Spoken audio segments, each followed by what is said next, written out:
रहा है, इसका कोई हल निकालें। ये जो बैनर आपने आगे लगाया हुआ है ना कि वुमेन का पोर्शन है और ये इसको हटा के सेकंड जो डोर है वहाँ पर लगाएँ ताकि जो मर्द हज़रात हैं वो थोड़ा पीछे हो जाएँ। जो उसकी पार्टीशन है उसको किया जाए, कोई जंगला लगा दिया जाए ताकि ये पार्टीशन हो जाए। क्योंकि अच्छा मर्द हज़रात ने जो है ना तकरीबन 80% जगह जो है मेट्रो बस के अंदर कब्ज़ा किया हुआ है और 20% जो है ना वो ख़वातीन जो हैं वो थोड़ी-सी जगह पे टोटल आपको पता है कि 10 सीट्स हैं। बच्चे भी होते हैं, ख़वातीन के 10 मसले मसाइल हैं, कोई प्रेग्नेंट है, कोई कुछ है, तो बहुत सारे इश्यूज़ होते हैं। तो वो जब रश होता है तो उस तरह की सिचुएशन बन जाती है और ख़वातीन में आपको पता है थोड़ी जो अदम बर्दाश्त होती है उसकी भी कमी होती है। की वजह से ये सारे मामलात होते हैं। मर्दों की भी फाइट होती है, कुछ नया नहीं है, लेकिन ख़वातीन की ये फाइट हुई और जिसको जो है सोशल मीडिया पे गलत रंग दिया गया।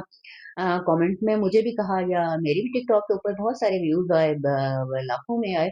उसमें ये था कि वीडियो क्यों बनाई गई? भाई वीडियो हम नहीं बनाते तो ये चीज़ें हाइलाइट किस तरह होती? ये वीडियोज़ ना बनती जो लाहौर में स्पीडो बस पे बच्ची के साथ वाक़या हुआ है, वो कैसे हाइलाइट होता?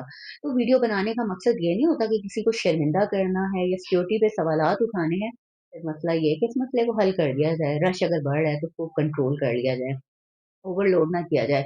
ये जिसके अंदर ये है कि आप रश में ख़वातीन को भरे जा रहे होते हैं। सिक्योरिटी गार्ड जो हैं, मर्द हों या औरतें हों, जो आपकी वो है स्टाफ है, वो कहता है जी अंदर चलें, डोर तक जो है लोग उसके अंदर खड़े हुए होते हैं। आपको पता है हादसे हो चुके हैं।